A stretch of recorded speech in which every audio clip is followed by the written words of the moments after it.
俺の好きな焚き火で選ばせてくれよ、ここまで来たら。やっぱプロビンガー使うかはそうだな、ビンゴで選ぶっていうのが運命だよな。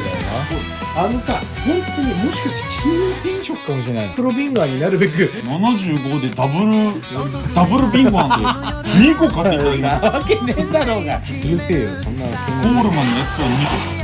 ありません。なんでコールマンのやつに買わないの。ああ、よかった。